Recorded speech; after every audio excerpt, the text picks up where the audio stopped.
नमस्कार दोस्तों, मैं शाहना परवीन शान हाजिर हूँ आपके सामने एक प्यारी सी कहानी लेकर। यह कहानी हमें भेजी है डॉक्टर शबनम आलम जी ने अलीगढ़ से। इनके परिचय की बात करें तो इनका जन्म स्थान मुजफ्फरपुर बिहार है। शिक्षा BA, MA, PhD Hindi Aligarh Muslim विश्वविद्यालय अलीगढ़, यूजीसी नेट हिंदी।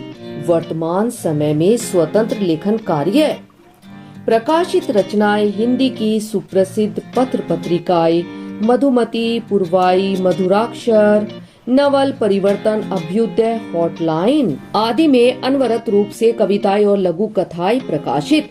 हिंदी के वेब पोर्टल अमर उजाला, लोक राग, साहित्य कुंज आदि पर भी कविताएं प्रकाशित। कुछ कविताओं का अंग्रेजी और भोजपुरी अनुवाद, लघु कथा जिस्म बोलते हैं का कन्नड़ अनुवाद प्रकाशित। मैथिली लघु कथा साझा संकलन इजोत में 2 लघु कथाएं प्रकाशित। शोध पत्र हिंदी के राष्ट्रीय एवं अंतर्राष्ट्रीय शोध जर्नल में 17 शोध पत्र प्रकाशित। अन्य उपलब्धियों की बात करें तो 4 कवि सम्मेलनों में स्वरचित कविताओं का काव्य पाठ, सनत के पटल पर एपिसोड 68 में इंदुकांत आंगिरस जी द्वारा लिया गया इनका साहित्यिक साक्षात्कार, अभ्युदय लेखक सम्मान 2022, विश्व प्रसिद्ध नवोदय साहित्यकार सम्मान 2024। सुनते हैं लघु कथा जिसका शीर्षक है भूख। चूल्हे पर रखा अधन कई घंटों से धीरे धीरे खौल रहा है। इधर माँ का दिल भी अपनी बेबसी पर रो रहा है। मुन्ना बार बार खौलती अधन में झांक आता और माँ से पूछता, माँ बाबा चावल कब लाएंगे? बस लेकर आते ही होंगे, तू जा थोड़ा सा और खेल ले। मुन्ना की बाँछें खिल जाती। माँ चावल के साथ आलू का भरता भी बनाना?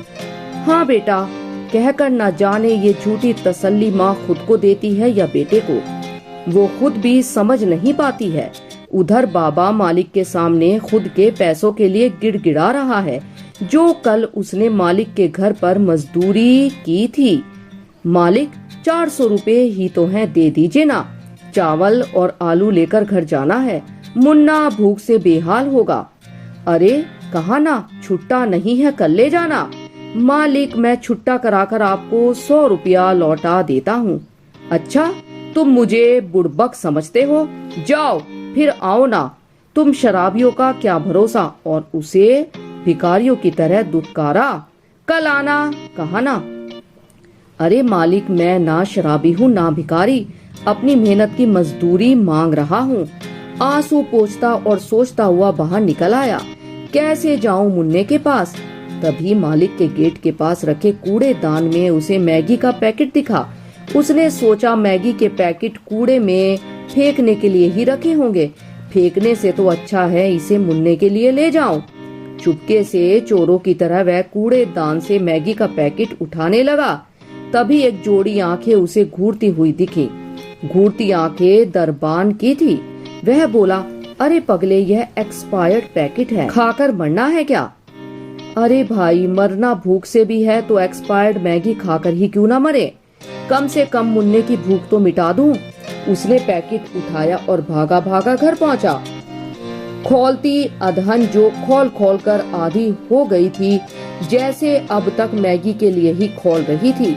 उसने अधन में झट से मैगी डाला और उसका मसाला भी। बस 2 मिनट में मैगी बनकर तैयार हो गई। बीवी से बोला, मुन्ना को उठा लाओ।